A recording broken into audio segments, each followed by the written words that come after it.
नमस्ते बच्चों। आज हम लोग पाठ 2 को फिर से दोहराएंगे। हम लोगों ने ज्ञान सागर में ये पाठ कंप्लीट किया और मुझे लगता है कि ये हम लोग पिछली कक्षा में दोहरा चुके हैं, लेकिन ये पाठ जो है ज्ञान सागर के पाठ का अभ्यास कार्य है, इसीलिए हम लोग इसको फिर से एक बार दोहराएंगे ताकि कहीं भी कोई इसमें कठिनाई हो तो वो स्पष्ट हो जाए। इसमें हम लोग अनुस्वार और अनुनासिक पढ़े थे पिछली कक्षा में, मैंने बताया था। आज एक बार फिर से दोहरा लें। ये पाठ 2 है।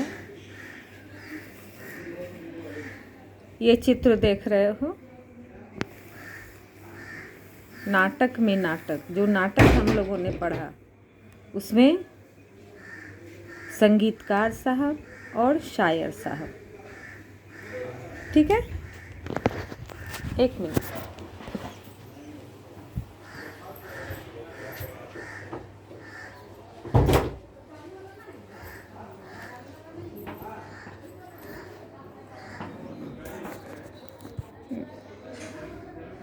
लगता है कुछ दिक्कत हो गई है नेट की।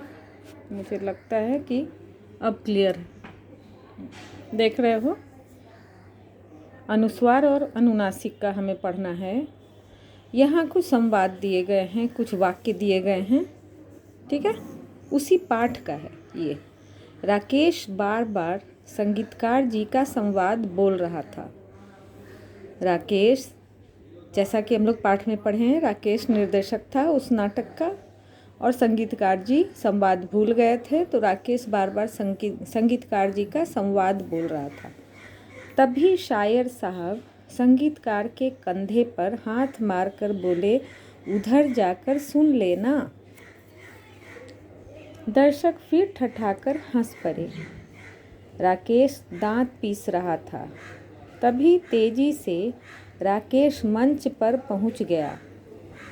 बात राकेश ने बहुत संभाल ली थी। यहाँ मेन हम लोगों को करना है वही, यहाँ जो अनुस्वार और अनुनासिक है तो उसी को यहाँ स्पष्ट करना है। तो जैसा यहाँ मैंने अंडरलाइन कर रखा है, संगीतकार और संवाद, इसमें 2 शब्द हैं।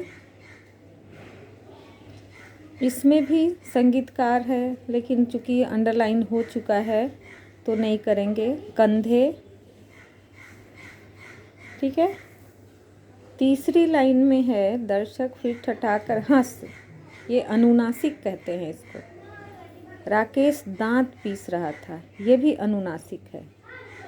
तभी तेजी से राकेश मंच पर पहुंच गया। यहाँ अनुस्वार और यहाँ अनुनासिक। बिल्कुल क्लियर है, बिल्कुल समझ सक रहे हो तुम लोग। बात राकेश ने बहुत संभाल ली।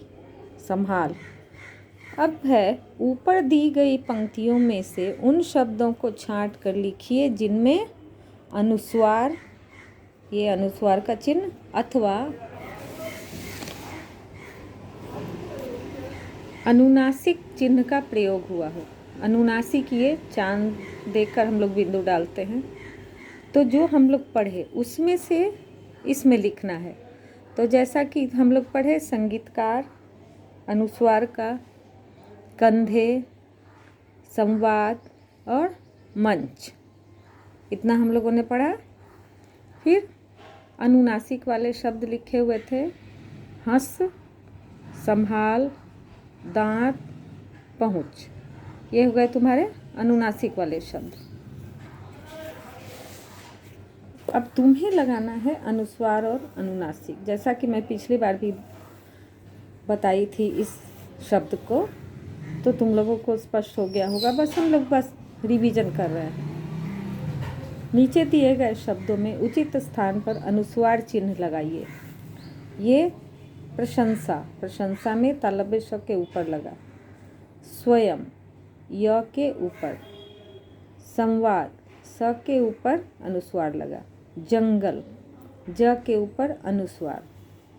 व्यंजन, य के ऊपर अनुस्वार और आनंद, न के ऊपर अनुस्वार। ये सारे शब्द बिल्कुल स्पष्ट हैं। अब नीचे इसमें तो लगाया अनुस्वार, लेकिन इसमें अनुनासिक लगाना है। उचित स्थान पर अनुनासिक चिन्ह लगाइए। ये मैं पढ़ती जाती हूँ ना, कि जिनके पास बुक नहीं है तो वह भी अच्छे से इसको देखकर समझ पाएंगे। पहुँचते, ह पर अनुनासिक लगेगा। हंसी, हंसी में भी ह के ऊपर अनुनासिक लगेगा। बंधवाने, ब के ऊपर अनुनासिक। धुआं, आ के ऊपर अनुनासिक। ये देख रहे हो, ये सारे अनुनासिक वाले ही हैं, इसलिए डालना तो अनुनासिक ही है, कहाँ डलेगा वो केवल देखना है। कांपना, का के ऊपर अनुनासिक। महंगा, ह के ऊपर अनुनासिक। नीचे दिए गए शब्दों में उचित स्थान पर अनुस्वार अथवा अनुनासिक, अभी तो अलग अलग था ये दोनों, अब लेकिन जो शब्द है उसमें तुम्हें देखना है कि किस में अनुस्वार लगेगा और किस में अनुनासिक लगेगा। संभव, इसमें अनुस्वार है। फांदना, इसमें अनुनासिक लगेगा। गूंजती, इसमें अनुनासिक है। सुगंध, इसमें अनुस्वार है। श्रृंगार, इसमें अनुस्वार। आंसू, इसमें अनुनासिक। ठीक है। अब जो ऊपर हम लोगों ने पढ़ा उसी को थोड़ा व्याकरण की दृष्टि से पढ़ें। पंचम वर्ण है अंग, इय, ण, न और म। इसको अड़ बोलते हैं, इसको ण बोलते हैं, न। यदि किसी पंचम वर्ण के बाद उसी के वर्ग का कोई अन्य वर्ण आए, ये सब मैं बता चुकी हूँ, तो उस वर्ण के स्थान पर अनुस्वार चिन्ह का प्रयोग होगा। ये अच्छी तरह से देखो, मैं समझाई थी इसमें बना के कि पंचम वर्ण में अगर उसके बाद उसी के वर्ग का कोई वर्ण आता है तो अनुस्वार चिन्ह का प्रयोग किया जाता है। यदि एक ही पंचम वर्ण एक साथ 2 बार आए तो पंचम वर्ण के स्थान पर अनुस्वार चिन्ह का प्रयोग नहीं किया जाएगा। मैंने बताया था, एक ही पंचम वर्ण एक साथ 2 बार आए तो अनुस्वार चिन्ह का प्रयोग नहीं किया जाएगा। यदि पंचम वर्ण के बाद किसी अन्य वर्ग का कोई वर्ण आए तो पंचम वर्ण के स्थान पर अनुस्वार चिन्ह का प्रयोग नहीं किया जाएगा। ये भी मैंने बताया था। पंचम वर्ण के बाद दूसरे किसी अन्य वर्ग का कोई वर्ण आए तो भी अनुस्वार चिन्ह का प्रयोग नहीं किया जाएगा। यदि किसी वर्ण को बोलते समय हवा मुंह एवं नाक से एक साथ बाहर निकले तो उस वर्ण के ऊपर अनुनासिक चिन्ह का प्रयोग किया जाता है। मुंह और नाक से एक साथ निकले, जैसे आँख, कांपना, ये सब जहाँ अनुनासिक डालते हैं ना, उसका उच्चारण करके देखोगे। यदि किसी वर्ण को बोलते समय हवा मुंह एवं नाक से एक साथ बाहर निकले और उस वर्ण की शिरोरेखा के ऊपर मात्रा हो तो वहाँ अनुस्वार चिन्ह का प्रयोग किया जाता है। जैसा मैं बताई थी कि बाधाएं यहाँ मुंह और नाक दोनों से निकल रही है तो इसलिए अनुनासिक, लेकिन बाधाओं यहाँ भी मुंह और नाक दोनों से हवा निकल रही है, लेकिन यहाँ शिरोरेखा के ऊपर मात्रा है। ये शिरोरेखा, उसके ऊपर मात्रा, इसीलिए यहाँ अनुनासिक नहीं अनुस्वार होगा। स्पष्ट है?